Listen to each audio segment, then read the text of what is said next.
Oh well, I can manage. It's strange that you can't have it on this screen here, but maybe that's seems weird. Nobody's got any magic on that. Okay, well I'm gonna make a start in any case. So thanks very much for coming along.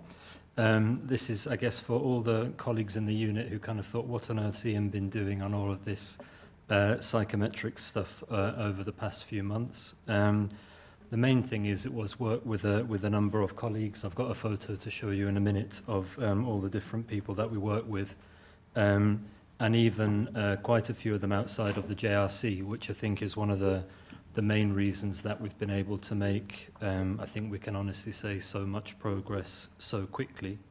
I think it's also an interesting project in terms of the fact that we started off looking at one set of issues, in particular the extent to which psycho-targeting, and I'll talk a lot about what that really is being used to try to manipulate people. And as I think can happen in a hopefully good piece of research, the initial question that we asked was a good one, but during the course of working on the issue, we found some better questions to ask. So I think, and I hope at least that's been a thing that's stimulated certainly me and some of the other colleagues. So I gave a shorter version of this talk to the heads of representations of the various commission offices around the member states on Tuesday, and I had about 15 minutes then, so I focused really on why psychology matters and how the insights can help us. And when I said us, what I meant was the reps in particular in their job of communicating with citizens of the EU. I guess the audience today is a bit different, so I'd like to talk a little bit more about psycho-targeting as well. I'm not one of the great modelers in the unit, I don't claim to be, but there is some stuff in there which may speak a bit more to some of the colleagues who are involved with big data and modelling and that kind of thing. And then, yeah, there is a little hint on how to subvert Western democracy, which is always good fun. And then I guess I'll try and twist the how can these insights help us to hopefully giving a few ideas to colleagues about how we can, if not do a better job, then do even better in terms of marketing the output of the unit. 'Cause I know that Sven mentioned in the unit meeting the other day that we do an enormous amount of work, and I say it and I mean it, it's a real privilege to work with all the colleagues that we have. But it's not always easy from Ispra in not the best known bit of northern Italy perhaps to really communicate all the work that we're doing. So I reckon I'm going to speak for more like 20-25 minutes and then take some questions. But if you have a burning issue, then please feel free to come in. I always try and give the main three messages at the beginning, and then if I contradict myself during the course of the talk, you can pick me up on that. So the first thing, and maybe in this audience that is a slightly controversial thing to say, but I would argue that there's an awful lot of good science to show that not in terms of thinking up policy answers, but in terms of communicating policy messages, the emotions and the psychology of the audience matters more than the message itself, which and as I'll talk about a bit, an organisation like the Commission, for many, many colleagues, is a very deeply countercultural thing to say, but I think there's a lot of good science done by much cleverer people than me to help us think why that might be the case. So I think that's an interesting message, even if it's not so novel in the world of behavioural and cognitive psychology.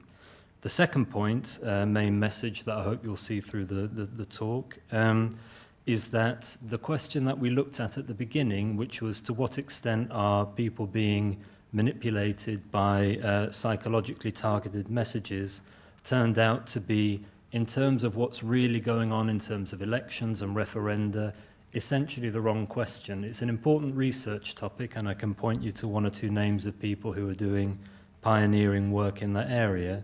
But in terms of what's actually going on in the market, as it were, then it's community building, targeting, and what's called remessaging on social media, and I'll talk about all of those things. And then for the last part of the talk, the kind of so what, there is an ethical dimension to all of this. I would say that the ethical dimension is actually reduced very usefully by the fact that we're talking much more about targeting and remessaging than we are about psycho-targeting. But again, I'll try to explain why. Okay, I always try to start with the why and end with the so what. So the why we're doing this is quite easy to explain. And it's basically that 2016 was a very bad year for anybody who believes in facts, science, liberal democracy, respectful behavior to one's fellow citizens, and so on, for reasons that are well known, and I don't need to explain to this audience, all of whom read several newspapers, certainly per week, and in several different languages, many different languages.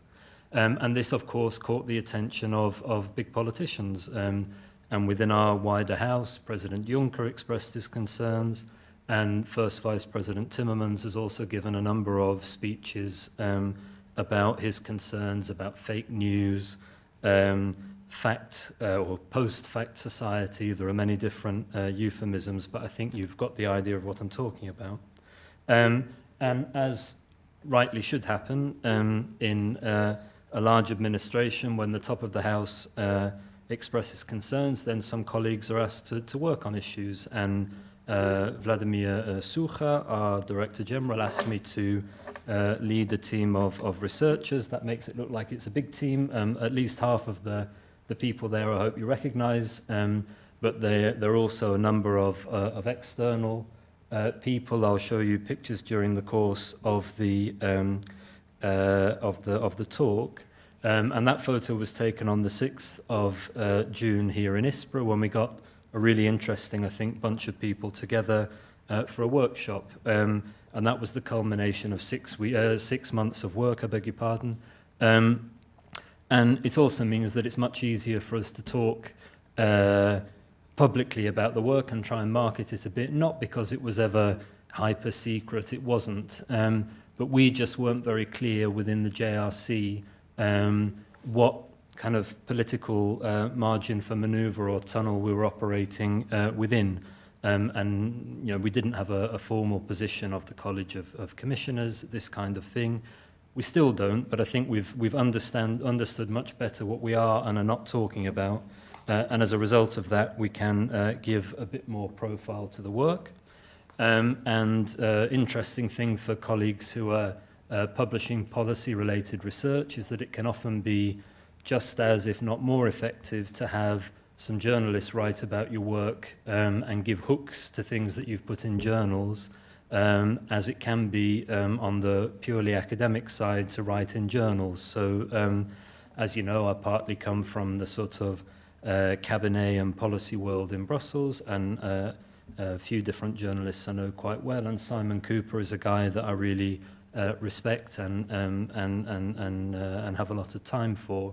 And as well as writing about football, as Lane was pointing out earlier, he also writes a lot about populism. And he came along to the workshop, and I'll talk about his points on substance in a few slides. But he was kind enough to write up the main output of the workshop in 2 articles that were published in the Financial Times, not this weekend, but the last weekend and the weekend before. And I can circulate those if they're useful. And this was the second one, How to Deal with Populism. And I can honestly say that they're quite a long way ahead of various other articles in the media. There was an article on Newsnight in the UK earlier this week, reputable, serious news program on late each evening, which was, you know, quite a long way behind the curve of what Simon had already published. So we're definitely credible. So these people are going to come back now and again. Behavioral economists, psychologists are very keen on the idea of repetition. It's surprisingly effective in terms of locking in concepts. So I hope you'll, I hope you'll come to agree with me on that. But I guess my reason for showing this again, and my test to myself on Tuesday, was I better follow my own advice and see if I've got the psychology of the audience I was speaking to there right. So that doesn't quite work today, but imagine for a minute that your job is to do social media communications in the representations around the European Union. Then I think that what these people feel like is more or less this. So this is from the film Gladiator, and the idea would be they're a pretty well-drilled army, and the Romans did actually win this battle in the film, but they wouldn't say no to some slightly higher tech weapons in order to deal with the enemy. And one of the nice things about doing this talk in mid-2017 rather than the end of 2016 is that there have been some victories on the, let's say, the mainstream rather than the populist side of things. And I'll talk again about, or later on, about what Macron and his team did well in terms of social media that I think certainly the Brexit campaign and the Clinton campaign, because some of this is explicitly political as well as being about communicating with citizens on behalf of the Commission and the European Union, what Macron did well. And I think in particular, they used social media very effectively to track what people were talking about in close to real time. I'm going to argue in a moment that social media gossip is a terrible way to make public policy. That is populism. But as a way to think about vectors for communicating policy that you've made in a much more rational way, I think it can be very useful. And I think Macron and his people very wisely listened to people, and perhaps as importantly, made sure they were seen to be listening to people all around the country. Okay, this is a bit of marketing for our annual conference. Maybe just the names are useful. So Sandra Matz presented at the workshop, Simon Cooper's up there. The top left guy is Charles-Louis Jourdan, who's a consultant but has taught us a lot. The guy down here is Michael Besetter. He doesn't really look quite like that, at Copenhagen University. And the guy in the middle, Tom Moylan, is a guy in DG Com who works on social media. And the guy that we might have at that annual conference is George Lakoff, who, for anybody who's into this field, is a really, really big name. So if he can come, that would be really great. The only slightly downside for me is that I was slated to get to give at least part of the annual lecture, but Vlado's offered it to Lakoff, and so I think with predictable results where I'm concerned. But there we go. Oh. Okay, so this was just to make clear that I'm not, again for this audience on Tuesday, I'm not trying to tell these people how to do their jobs, simply to give them some ideas from a recent research project. So two things to keep in mind before I get into the main substance, and I've given you some hints. So this is the first point. I think just as a matter of practice, that is absolutely how people communicate nowadays. We have a couple of younger members in the audience. I think that's very good. And my guess would be that the way that you and your friends communicate on a regular basis involves, haha, mine's charging. Imagine that this is a smartphone with images and WhatsApp and so on. I'm not a very high-tech person myself. I only got onto Facebook a year ago. But I do recognize that that's how people are communicating. Just a couple of examples. So this was seen, as a YouTube video was seen about 3 million times in the run-up to the last UK election a few weeks ago. And again, it's kind of links to this idea of how do you publicize work. I mean, this is a political attack ad, but it doesn't show anywhere the insignia of the parties that were going to benefit from it.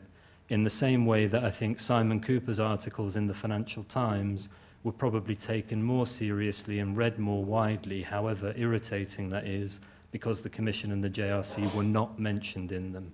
Now, that's something to think about, but if in the end what matters is passing messages to people, then it may be useful at least some of the time to communicate in a way whereby the journalists know who's done the work, but it may not be advertised in the article. It's something to think about. This was also to show that how to communicate visually and without words is definitely not lost on some very influential parts of the media and system. And this is another point that I think is important for people in the Commission, if I may.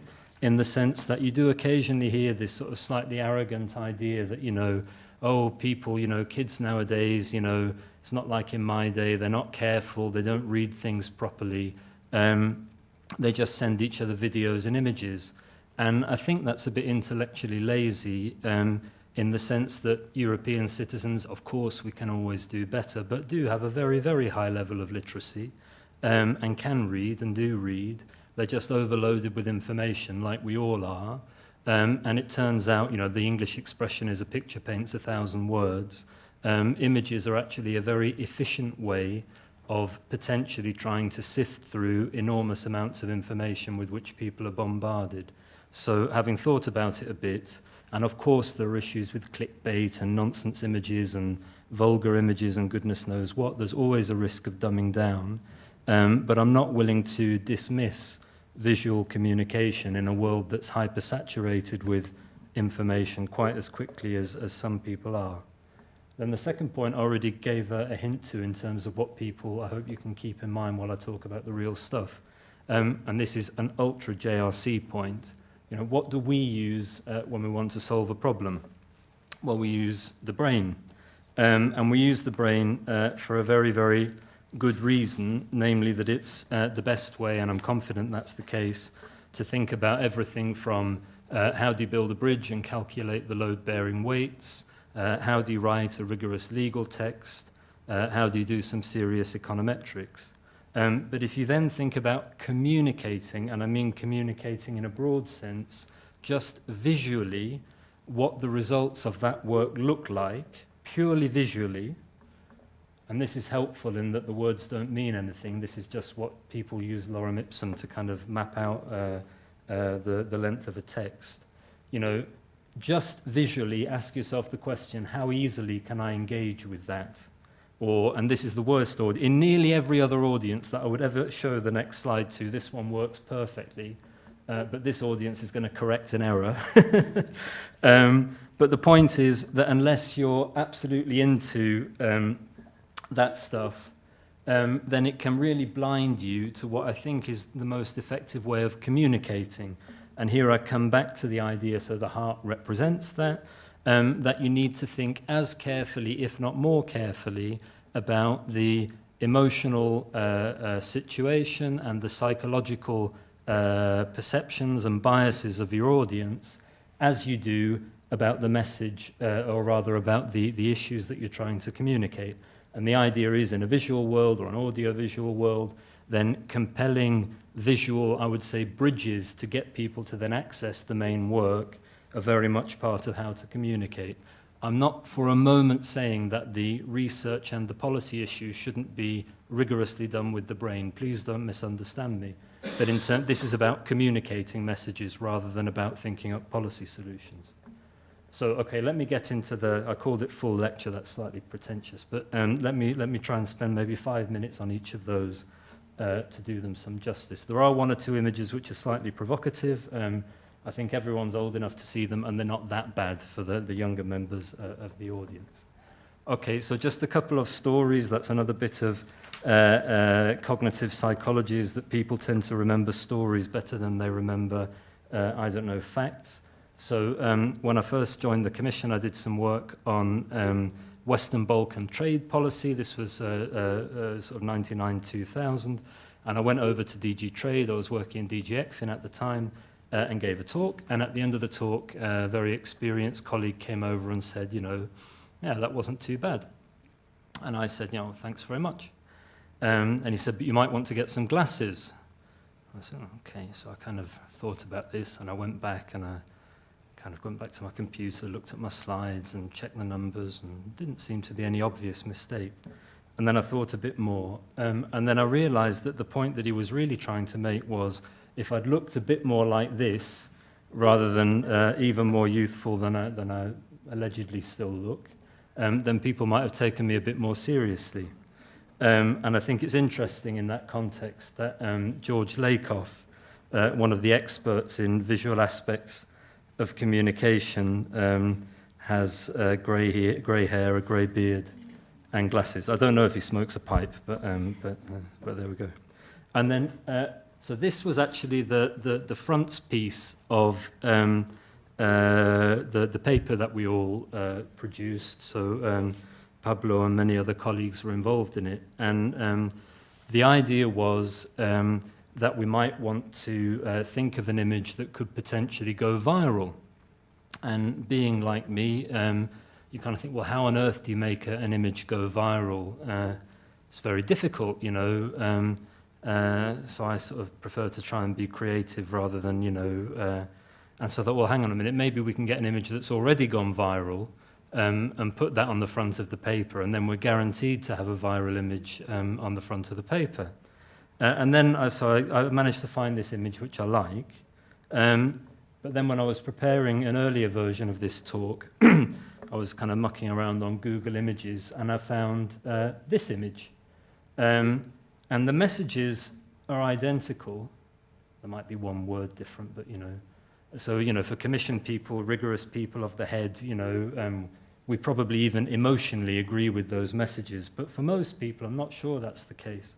So then you can ask yourself the question, why did this image, this was shared like 60, 70,000 times on Twitter, whereas this one wasn't. Why did this one go viral and the other one didn't? And I'm only guessing, but my guesses are that one of the things that the first image invokes, at least for people who grew up in predominantly Christian inspired cultures, legal systems and so on, is this idea that's deep in our culture of angelic figures and cherubs as messengers of the word of God, I would argue. I'm not particularly a religious person myself, but everything from birthday cards to fridge magnets to paintings that you see if you go to a museum have that idea within them. So if you look at the boy, you know, he's quite an angelic boy, at least subconsciously. And the other thing, so if you look at this image, then is that the mother looking over the boy's shoulder? Quite possibly. It's during the Women's March. So there's this idea of female care for a boy. And that's also, for reasons I'll go and show you, it's almost impossible to look at that image and have a primarily intellectual reaction. Any sentient, reasonable human being, when they look at that, has an emotional reaction. And it turns out, as I'm going to show you, that these emotional reactions are very well understood scientifically, and they're very widely used practically. So although some of this is funny at some level, I often think that humor is a great vector for truth in society. It's just that we don't normally look at things in this angle, which is probably why it's good I'm doing this on a Friday afternoon. But I really think we should be careful not to think of this as unscientific. You know, it's not based on, quadratic equations and rigorously demonstrated Granger causality. But that doesn't mean that serious scientists haven't worked on this, and I'll show you that they have. So my first point in terms of trying to transmit messages to people is that the imagery is incredibly important, and certainly far more important than any mainstream economist before the time of Daniel Kahneman would ever really have taken seriously, and I think that was a mistake.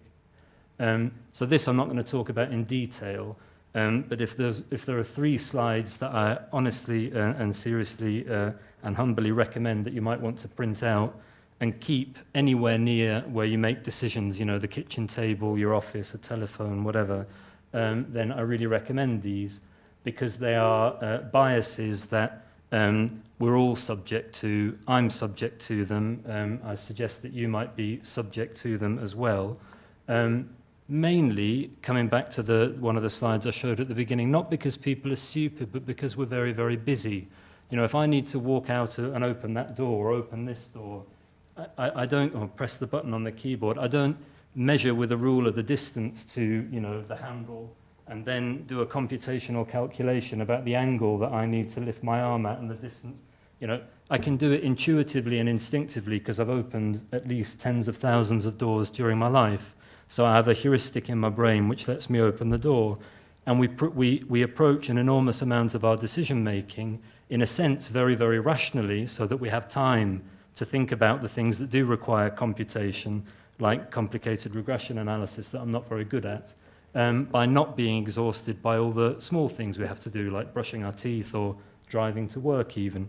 And one of these examples of bias is stereotyping. And I'm fairly sure that if there are any younger colleagues, and especially younger female colleagues, who've tried to present a really good piece of work at a conference, they've at the very least subconsciously been aware that they've been subject to biases because they're not older male with beards, glasses, and smoking a pipe.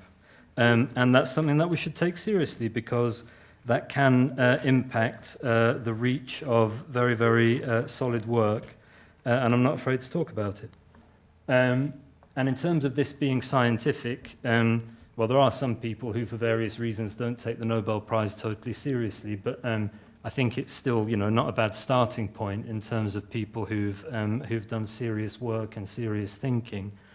And it's not just because they won it, but, these guys, especially in the 70s, so that's Amos Tversky, who would have won the Nobel Prize with Kahneman, but he died before Kahneman was awarded it. Interestingly, Kahneman was actually in Tversky's shadow through most of his academic career, even though nowadays he's the one that people have heard of after winning the prize. But these were brave scientists. In the 70s, they not only had the thought that some aspects of perfect rationality didn't necessarily describe the world as they saw it, but they thought up rigorous experiments, and they tested them, and they retested them, and they presented their ideas at conferences, and they got some of them to be taken seriously, and rightly so. That doesn't mean I think we should rip up all models based on rational theory, not at all. I'm not some kind of economics heretic. I simply think that we should take this work seriously, as well as taking the more standard micro and macro models seriously. But I do think it's very important when presenting this kind of work from the JRC point of view, and it's one of our kind of calling cards, is to say that we're not just presenting some thoughts that people have come up with on a Sunday afternoon. This is hard science. So I'm now going to show you some more science. I would argue that that's science, that's science, that's science, and I've got a balancing one in a few slides. That's science. And the reason why is that, in this case, neurologists, rather than cognitive psychologists, have strapped things to people's brains and demonstrated that these most basic images related to fire, sex, food, family, immediately trigger the amygdala. So this is the reptile part of the brain, the bit that was relatively the largest when we were far less evolved. Excuse me. And if anybody doesn't believe that there are images to which we respond primarily emotionally, I'm not going to do it, I'm not cruel. Does anybody in the room have a fear of spiders or arachnophobic in any way? So I guarantee you that I'm not going to do it, that I put a big image of a spider on that screen, the primary reaction of even this ultra highly educated audience would not be intellectual. So I hope I've sort of convinced you of that, but the interesting thing is that in many ways, the first experimental cognitive psychologists were not academics, I would argue. So I don't know if this is Don Draper, so it's a TV series called Mad Men, but in many ways, these guys were the first serious behavioral scientists. So it's really worth watching a few episodes if you want to get into this stuff. So there's one episode where they have a very involved discussion about how to pile up cans of tin peas in a supermarket, what shape it should be, where it should be located, how many they should remove, such that, and I'm afraid it was in the 1950s, housewives in the US would think that their friends were already buying them, but they didn't want to leave none left because then there wouldn't be any more to take. And, that they were doing, in effect, serious behavioral science. What you then see is that there's quite a mirroring between the images that I was just showing you linked to the amygdala and advertising. So that's a well-known Rolling Stone advert. This was quite a successful family-based campaign. That one was quite successful, so I've now balanced the other one. This is funnier in Belgium, but you can even use wild animals to sell stuff that is barely even chocolate. And then I was presenting with a NATO colonel, so I had to kind of give a little bridge to his stuff. And it turns out that, the Russian propaganda machine, which is certainly active nowadays, is not blind to all of this stuff either. And I just talk about a couple, because if you or I look at this, then we probably think, shell suits are a bit 1980s, or, the girls, maybe have got slightly odd things in their hair or something. But if you try and think about that image, not from a sort of educated Western liberal perspective, but from, somebody in Kazan or Vladivostok, or who perhaps comes from a more conservative, with a small c, orthodox religious, from a religious point of view background, then in many ways it echoes. So this is a 19th century royal portrait. I'm interested in the history of art in general, and this idea of the kind of supine dog, looking up to the authority figure.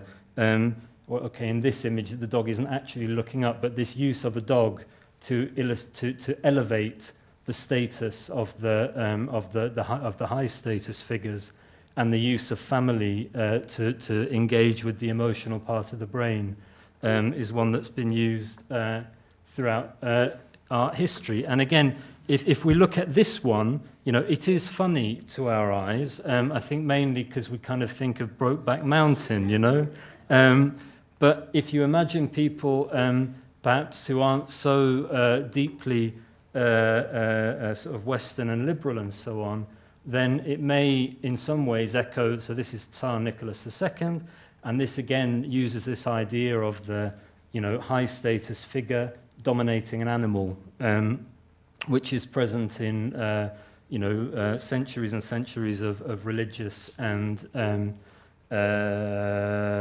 aristocratic painting and representation. And this is another, if you think of hunting images of aristocrats, in many ways this is just an updated version. So what I'm trying to get across here is that people who are using images to convey messages are ultra aware and are using scientific psychology.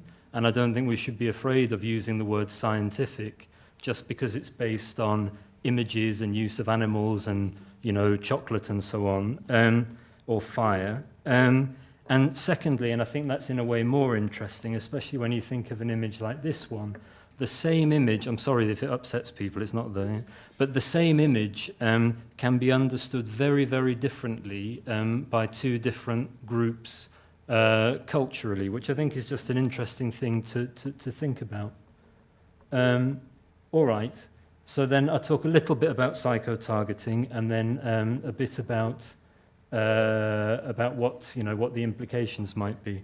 So psycho-targeting essentially takes two things. It takes an assessment of people's psychological traits. So this is the ocean model. There's also a thing called Myers-Briggs that a lot of people have done at some point or another in a training course. Are you agreeable? Well, hopefully. Conscientious? Well, hopefully. Extrovert, introvert? We can probably take it either way, etc., etc. And people, so there are well-developed scientific questionnaires to assess this, and people do them online. And then there were a series of experiments done a few years ago where people voluntarily filled in both a psychological questionnaire and gave access to their Facebook likes. And this is a great audience to present this to, because when you kind of start to get into this with communications people, then they really do start to look at their iPhones. But what you do then, you combine the two, and then you can build a model which, when you plug in other people's psychological traits, allows you, at the very least, I beg your pardon, when you plug in other people's Facebook likes, allows you to infer their psychological type. So Pablo did a nice, I don't know how to do this computationally, I wish I did, but I don't. But the basic idea is that once you build a data set which combines Facebook likes and psychological type from a questionnaire, then you build up a model which can allow probabilistically, not with perfect accuracy, deriving from a third person's likes what their psychological profile is, and may allow you to channel information. So I should say that the guy where this gets kind of media interesting, so Michael Kosinski was at Cambridge at the time, and he did this based on voluntarily filled in questionnaires. There's another researcher, Kogan, used this Amazon MTurk platform. So this is a way of, it's essentially like having they're not quite slaves, but very poorly paid workers all around the world doing menial IT tasks. So his is ethically much more questionable in that they were paying people to fill in this stuff. So does that make it more or less accurate? My guess, I'm not the sort of, I'm not confident to quote the social science literature, but I'm fairly sure that if you're paying people to fill in stuff, there's a risk of some greater biases, but that maybe is for a more academic discussion. The reason it's very difficult to discuss at all is that the Kogan work has never been published, so it's not subject to any peer review. The other thing is that Facebook closed down the possibility to fully suck up likes a few years ago, so it's not possible to fully replicate the work either, so it's not straightforward to test it. Yeah, so this is, in terms of anecdotes, I call this one the biscuit slide. So I was kind of presenting this a few weeks ago, and I said, Sandra Matz, who is up there, who gave me this slide and allowed me to pinch it, said, I said, but Sandra's a behavioral psychologist, and so she knows that if you have the human memory is kind of biased towards the unusual, and so if you have an extraneous image on an otherwise explanatory slide, then people will remember it, and that's why she's put a biscuit in the middle of a slide, which is all about connections between. And somebody came up to me afterwards and said, Ian, it's not a biscuit, it's a cookie. So what that shows is that what I've been talking about doesn't only apply to Facebook, but this would be why, and this is Nuno's line always on this, if he on booking.com books a flight to South Africa today, then tomorrow when he looks on Amazon.com, you'll have an advert for the Lonely Planet Cape Town or this kind of thing. So all of this stuff is being communicated across, and when I come to community building, I'll talk about that. Benign research, so this would be that's Kosinski on the right. I don't know who the guy is on the left. I haven't read any of his published works, but he's got a lot of citations. So Sandra, for example, would use this to, for example, design, they do this with real companies and real adverts. They will design, imagine two people like going on holiday to Spain, and one person or group of people is an extrovert, then they'll get an advert showing, people partying in Spain, and the more introvert group will get an advert based on, images of the Alhambra or something like this. And it does show that, you can do some demonstrably effective psycho-targeting in terms of click-through rates, which they can monitor and this kind of thing. At the same time, coming back to these guys, you might want to push gambling adverts to compulsive people. You might want to push xenophobic material to anxious people. And Pablo's gone, but another issue of interest is whether you can push, if you can do this in real time, differential pricing to people who are drunk. The last one is very much at the cutting edge, I think, of academic research, but I know a few students, certainly, who would be good models for testing it on. Anyway, in terms of how effective is it really, I think, we're definitely not in some kind of brave new world, and purely by virtue of the fact that this stuff is not being used intensively in referenda, political election campaigns, then I do think there's one thing that we need to be very careful of. So the main reason why I think it's not being used is that it's just too complicated. So imagine that you want to target, I've listened to all sorts read a lot about people who were involved in the social media part of the Trump campaign, and they initially were targeting about 15 million people, 15 million, and then they were able to subdivide them to some extent. But if you would really want to do serious psycho-targeting, you'd need, several million messages of a differential type calibrated to psychological type, and that's just not realistic. It's also the case that, whereas if you have one product, a holiday to Spain, that product is relatively stable. I mean, Spain is likely to stay where it is, the Alhambra is what it is, a disco is a disco, whereas politics evolves so quickly that the idea that you can, you may well become very quickly dated even if you could subdivide your information. So this is Carol Cadwallader, who's written a lot of stuff in The Guardian. And I think the one thing that we have to be careful about in her work is it would be lovely to think as kind of Western liberals, which I think probably most of this, probably all, I hope, in many ways, audience might consider itself to be, that what happened in 2016 was simply that, the people were tricked by mass manipulation through Facebook. And I think that's far too simplistic. I think it's in many ways wrong. But it can be a very comforting narrative to people who think that elites have got all the right policy answers for non-elites. So I think her work needs to be taken a bit carefully.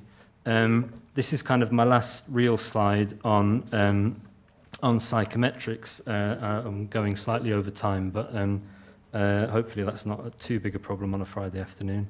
The biggest issue here is budget. So at the moment, it is simply not possible to monitor, certainly not in real time, and almost certainly not ex post either, money spent on Facebook, for example, ads by, let's give an example, the Russian government through a bank in South Africa for ads targeted on the northern part of Sheffield, so a kind of post-industrial English town, or it might be in the Netherlands or anywhere else in the world.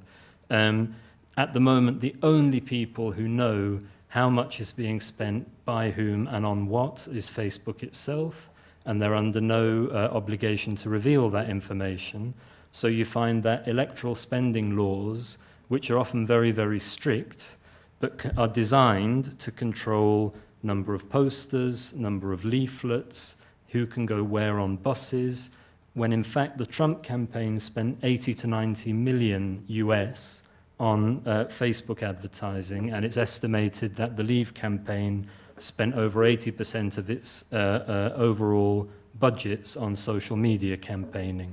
So there are massive transparency issues here.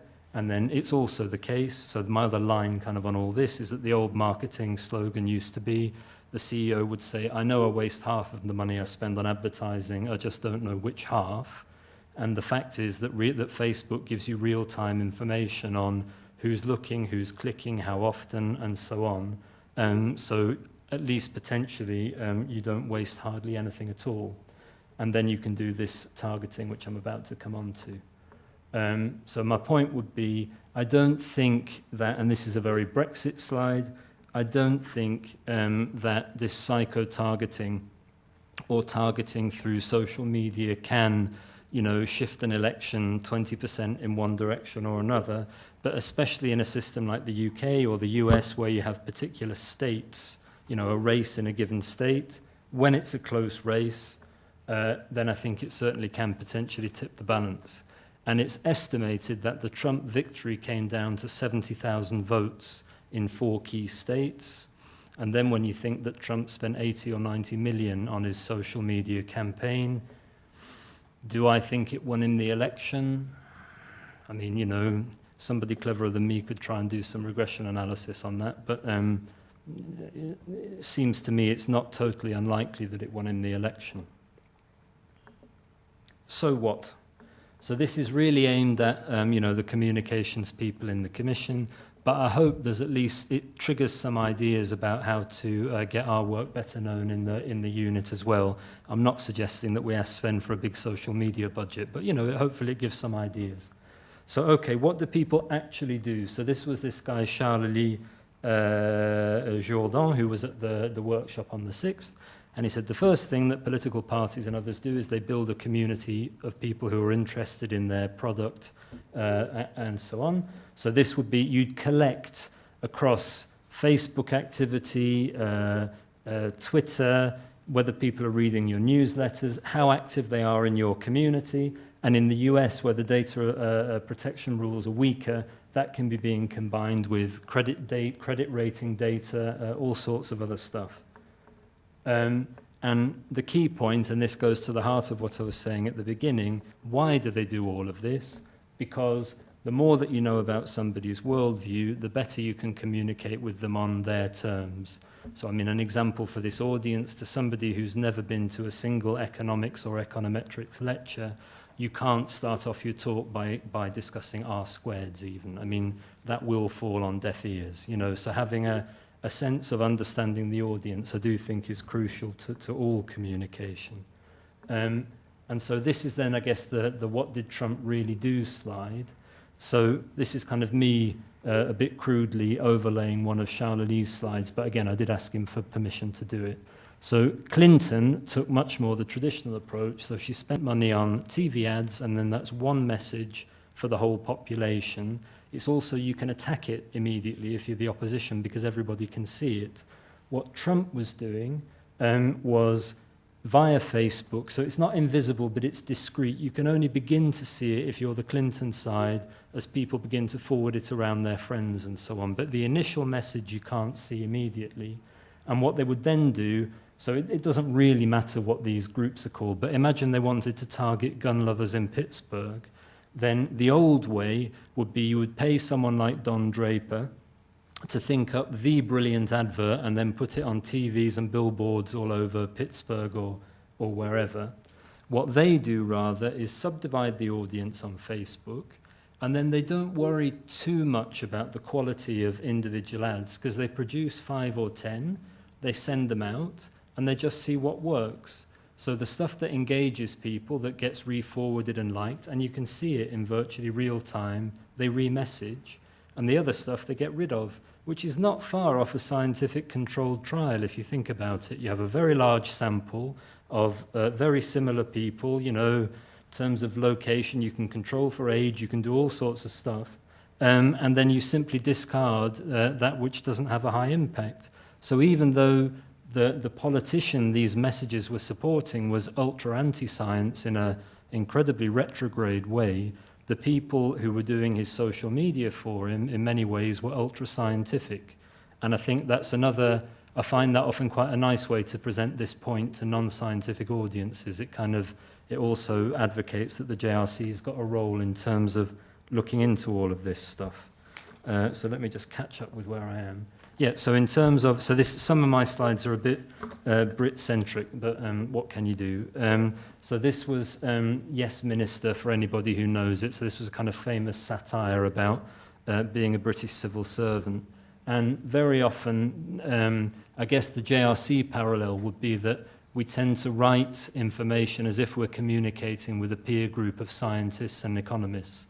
And that may well be fine when the peer group is a bunch of scientists at a conference, but it isn't always. And it's always a good question to ask who the audience is.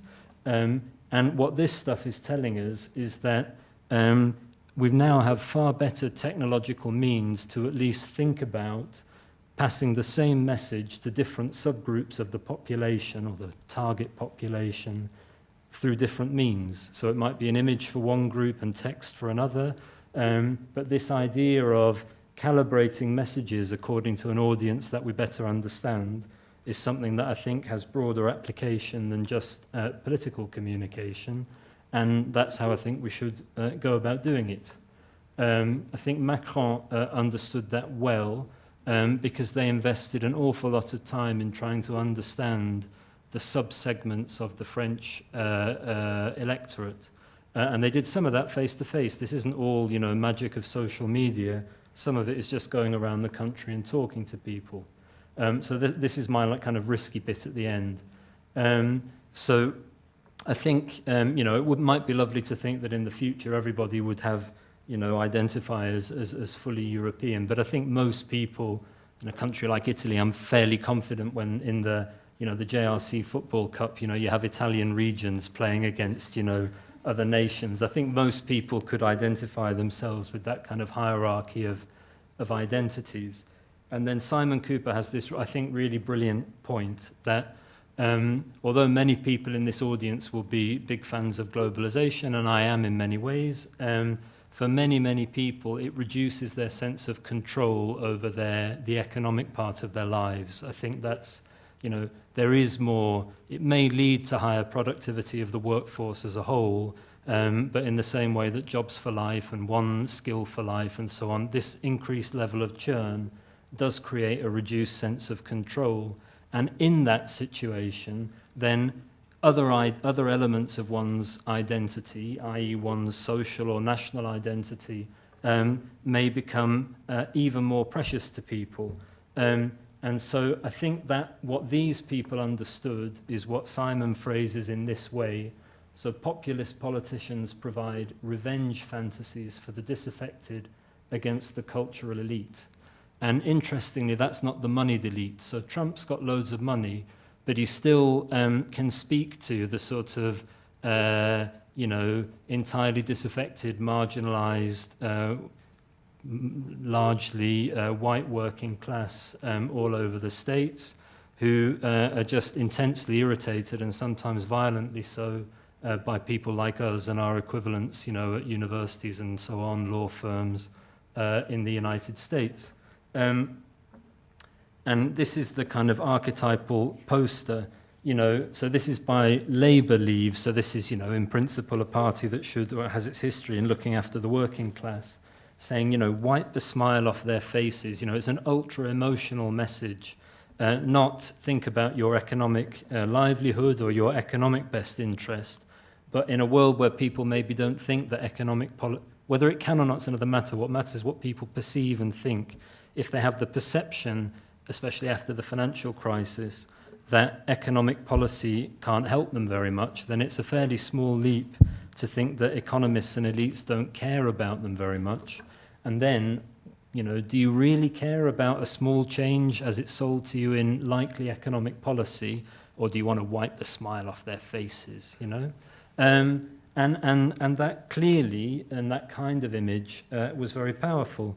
So if you think back to the slides at the beginning and using the brain, I think that many, many people in the Commission, and I think this is a JRC point, we spent years and years, and it's even truer for this audience who've got many more higher degrees than I have, spent years and years in lectures because they enjoyed it and they did them well, learning and learning and learning. Then you get to the point in your career where you're no longer, it's like it now, right? You get to the point where you're giving the lectures rather than receiving lectures. But the trouble is, if you try to put yourself in the place of the people that this advert was aimed at, then the worst possible communication technique that you could imagine is giving a lecture to people who are already ultra hostile to you. So I did dare to show this to people in the Commission, and nobody threw anything at me.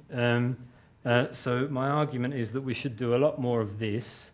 So that's an ear, i.e. listening. And if you do that, and less lecturing, then you can get better at doing this. That was a bit longer than I planned, but I hope it was a bit different. Thanks very much.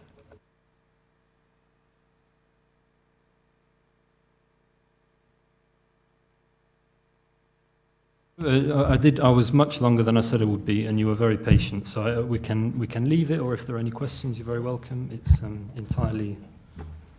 entirely as you see fit.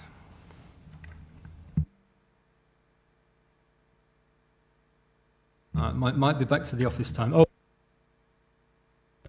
Yes, thanks for the presentation. Very nice, and it also gives creative.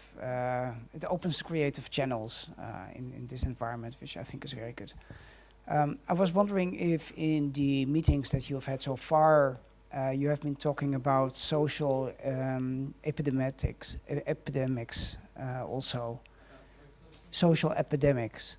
So Malcolm Gladwell, in his book The Tipping Point, explained how some of the past events phenomena have evolved from a social statistical point of view. And he basically distinguishes between 3 types of messengers that are important in this context. And I was wondering if someone in the workshop that you have organized so far has represented this point of view. Not directly, but I think one of his types, it's a while since I read the book, but one of them is definitely multipliers. So he definitely advocates, you know, passing messages to the people who are listened to as opposed to trying to do it as Ian Volbrecht from the JRC and Ispra. So getting Simon to write the articles was definitely an example of that. And I think one of the things that I find interesting in this Facebook, you can geographically target. So for our book, Just for Fun, I have a list of people who live within 2 miles of Schumann Roundabout in Brussels, who are aged 30 to 50, have children under 12, and who work in either the EU institutions, the main newspapers, or law firms or lobbyists.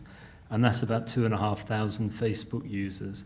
And then Facebook for $10 US lets you send messages to them. I mean, things that appear on their timeline. And that would be a way of targeting the multipliers that I think could very easily be used, you know, to find the Den Haag influencing bubble, or, you know, the journalists, the governments then. And I also think the other thing that's interesting with this stuff is that it lets you sequence messages. So imagine that you want to talk to a group of Bavarians, you know, probably pretty, on average, socially conservative people, but they're also interested in agriculture. Then if you wanted to try to awaken their European feeling in advance of trying to get them to vote in the EU elections, you might want to target some information about the Common Agricultural Policy and food standards for a few weeks, and then hope, you know, all of this is a bit chaotic and it might never work, and, you know, and then a few weeks later you would send a few messages about, you know, the European elections are coming up and it would be great if you exercised your right as a citizen to choose your representative. So I think that's another way of trying to awaken a constructive interest in an issue. I mean, you know, there's a big social rights agenda of the European Union, but sending that to farmers in Bavaria might not be the best way to encourage them to vote in a constructive way, at least in European elections. But it does allow potentially the possibility of subdividing and segmenting. Daniel? Thanks for the nice talk. I enjoyed having a lot of images and less text. And I think, or the question it triggers is that, okay, what can we use from it for talking to policy DGs, for instance, in Brussels? And the main question which keeps reoccurring is, in essence, how much can we learn from Trump in the context of credibility and reputation? One of the things he didn't care about was reputation. Targeting different messages to different audience, or maybe not necessarily, essentially meant that he was self-contradicting, confusing. It was very clear if you read the respectable papers, all these were pointed out, and still it worked. Would it also work in our case if we delivered different messages? So would it not harm the reputation of, I don't know, someone who is trying to pretend that she or he is a serious researcher, if she or he shows pictures and somehow gets confronted in an inconvenient environment? I mean, I'm just asking. No, I mean, most of the colleagues here know much better than me what works in uniquely academic environments, and I've got I've probably got no lessons to give at all, but I've certainly got no lessons to give on that area of JRC communication. Maybe two thoughts. I mean, one is that I think what Trump is and he's a very clever man. I mean, I still think, in spite of the ultra vulgarity and despicable, but I don't think that makes him stupid. I think he's very good at identifying tribes and tribal allegiances. And, you know, he has understood the emotional triggers of the US white working class, and he presses them on a daily basis because these people are marginalized and disaffected and they don't really feel that anybody cares about them, so he channels their anger. And facts and academic rigor are just not part of that emotional story. So I guess to the extent that I do think it's a useful exercise, I'm not for a moment, and I tried to make very clear, you know, the head is the best way to make policy. I'm not for a moment advocating, you know, pure emotionality and bridge building, you know, or engineering, you know. But I am absolutely advocating reflecting on the tribal membership maybe of an audience. I mean, you see this absolutely in economics, right? If you go to a central bank conference, then you can have a pretty clear sense of the tribal economic grouping to which those people would mainly belong, you know. They will all be wearing ties, which, you know, I mean, I've been to plenty of events with them, and there's nothing wrong with it. But you may want to calibrate your messages to their worldview. And I'm not for a moment suggesting that people in this audience don't do it, but it is an additional step, and I think it is a useful one to go through before going to any type of conference, you know. And then on images and rigor, I mean, I very much doubt that one can make a serious academic reputation purely on the basis of showing these kinds of images. But I guess they are a bit of a metaphor for me when I give this talk. I mean, when I gave it on Tuesday, everybody had in front of them a screen like this. And I said, think of that a little bit metaphorically as your smartphone screen when you're on Facebook or Twitter or whatever. And you're seeing a number of images flashing past, each one of which is trying to emotionally engage you at some level. So I think as a metaphor for how an awful lot of the communication that I'm talking about actually happens, I think that's a fairly legitimate set of slides on that meta level. But I'm not for a moment, you know, one can't go to an economics conference and present, you know, slides with no econometrics behind. I mean, that's clearly not appropriate. But for this, for a presentation about the, you know, the first slide more or less is we live in visual times, then I think it's on a meta level also quite potentially even telling or valid to then have a very visual presentation. Hey. Thanks very much for your talk. My question goes back a bit to the beginning of the talk. I would like you to elaborate a bit more on the why. Mm-hmm. So you talk a lot about, obviously, about communication, but I wasn't entirely sure if I got what the initial problem is. So you've talked a lot about kind of improving communication and reaching audiences, getting audiences where they are, but I wasn't quite sure kind of what is the initial problem. Like, it might be different if you're talking about getting votes, or as just Daniel was mentioning, getting visibility within our own organization. So I wasn't quite sure what the goal is, and that maybe also just in the discussion, maybe slightly provocative thought, we tend to assume that people got tricked by Trump, or people get tricked by these whole techniques. But this then again assumes that people are idiots to some degree. So what if we just, as a thought experiment, think about what if they made the right choice in not voting for Hillary? That seems to be a given in all those discussions, that they were tricked and made the wrong choice. But that's also a kind of very elitist perspective. So on the second one, I think is in a way the much more interesting question. On the why, maybe I said it too quickly, but just in a very administrative, mechanical sense, President Juncker made some remarks in December where he basically said, I haven't got them with me, but you know, after Brexit and Trump, we've got real concerns about how communication is passing via the media to people, and there was a particular concern. There was an article in Das Magazin towards the very end of 2016 which made some, it turns out, exaggerated claims about the potential effectiveness of this psycho-targeting, but we were asked to look into it. So in terms of the why, in a very mechanical sense, as the JRC, the President of the Commission expressed concerns, the First Vice President expressed concerns, somebody spoke to Vlado and he turned in our direction. So maybe I didn't explain it clearly enough, but that was, when I said the why was simple, I meant in terms of why did we in the JRC begin looking at this issue? I'm sure there are bigger whys, but that was the why that I was trying to explain.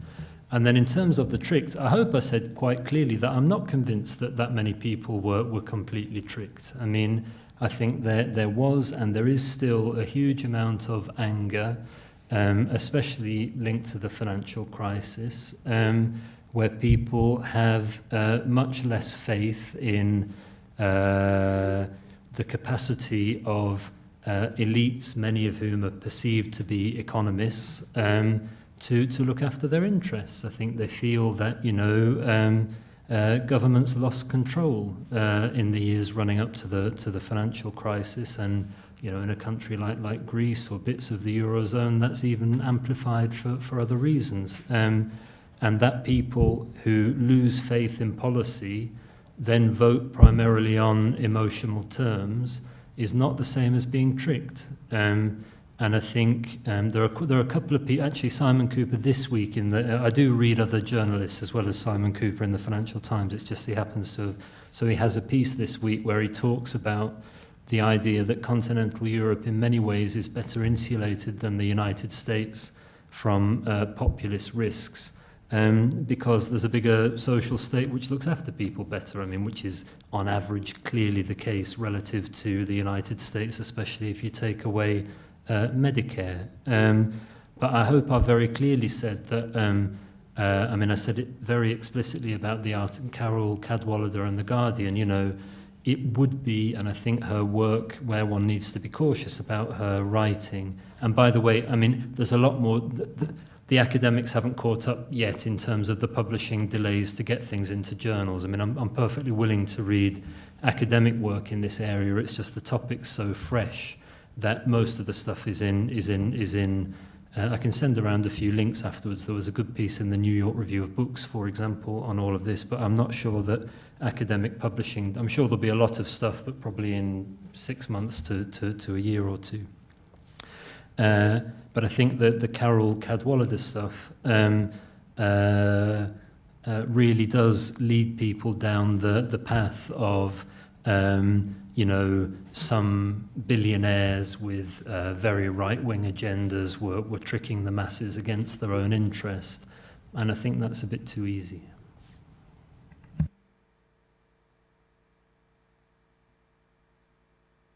Thank you very much for your presentation. It was very interesting and very actual, actually. I have some comments and questions. Comments, we keep thinking that making our decisions based on emotions is bad. And I don't really understand why people should have facts, but as in the book of Daniel Kahneman, we cannot be constantly making decisions based on complex facts. And so we might as well just accept that people will make decisions based on emotions, and these decisions made lately were made because people don't feel well. So maybe we should focus on making people feel well again. Then a question is, where is this working going now in the future? And another question is if there's something planned on also trying to understand to what extent people are aware of how much they give away of their privacy, and if they are aware of this, and how this is being used without their consent. Because I think most of us, even this educated audience, is not aware of how much of our lives are out there being controlled by big companies like Facebook and Google. And to what extent also does the Commission in policy making addresses these issues? I'm not aware, but maybe you are, of big corporations having big amounts of data about everyone. No, I hope you don't think that I said making decisions based on emotions is bad. I definitely didn't try to say that. What I tried to say was making government policy or engineering design based on emotions is bad. I mean, having some element of emotionality in government decision making, I think, is not a bad thing. You know, if you want to think about how all sorts of systems that involve humans, you know, if you want to design a transport system that works, then you could argue that road markings on roads are a certain type of, you know, psychological nudge. I mean, you know, it's surprisingly effective that all you need is, you know, it's a norm which is encouraged by a little bit of paint on a road. Incredibly powerful when you think about it. I mean, it's not a fence, and, you know. Anyway. But emotions are definitely part of human decision making, and the vast majority of decisions that we make on any given day are subconscious, because they have to be, because our system 2, as Kahneman calls it, is just too inefficient. So he had one nice example. He has, try to do a sum, like, I don't know, I have to make it a bit harder in this audience because you're all so quick, but, you know, try to do 17 multiplied by 31 and then pick another sum that's almost as difficult and do it while you're running. And you'll find that your brain is system 2 is much slower. Even walking quickly slows down system 2 by a surprisingly large amount. It's an experiment you can do in a few seconds with yourself, or in my case, a few minutes. So then you ask, where are we going with the work? That's a very good question. So there's the Centre for Advanced Studies here in Ispra. So we hope to get George Lakoff, I'm pretty sure we will, to come to the annual conference. And he hopefully then will, and he's very interested to work with a number of European social political scientists here at the JRC. So there'd be some contract agents perhaps brought in to do that work. Then there are also 1 or 2 people in David Mayer's team. So this is H1 in Brussels, who are interested especially in communicating science in a post-truth world. That's what the annual conference is about. And then Pablo's gone, but in principle we would carry on trying to do something linked to, I mean, I described it in crude terms, but price differentiation based on emotional type or emotional state. So we'd like to try and do some work on that within the unit, and we'll try and make sure that that stays linked together across the 3 things I mentioned. So we'll see. It's an emerging research project, but I think it's serious work. I always feel like someone with an economist background, you kind of have to double justify work that's linked to psychology and emotion, but that's probably one of my own biases. In terms of privacy, I'm aware the time's ticking on and people have got, you know, but in terms of privacy, the Commission has, you know, for years been legislating or proposing heavy legislation in that area, and it's I always get the acronym wrong, it's the General Data Protection Regulation, GDPR, which comes into force in 2018 and is a big limiting factor on a lot of this in the EU relative to what companies can do in the US. I'll send a few links around the unit. There's if people have time, there's a very good podcast done by Michael Besetter, the caricature guy, who's an academic at Copenhagen University, with one of Trump's big data people. One of the good things about job flexibility is that all these people, they do a political campaign and then they kind of have to market their services. They work on short-term contracts, you know. So when they've finished, it's actually not that difficult to find out what they've done, because broadcasting it is their way of being recruited by a new... so it's actually not as difficult to find out some version of the truth on all of this. So this guy does they're really excellent podcasts, and he he's a good kind of radio journalist as well as academic. I think that covered what you asked. I don't want to take too much time. Then I think thanks very much, and I hope you enjoyed it.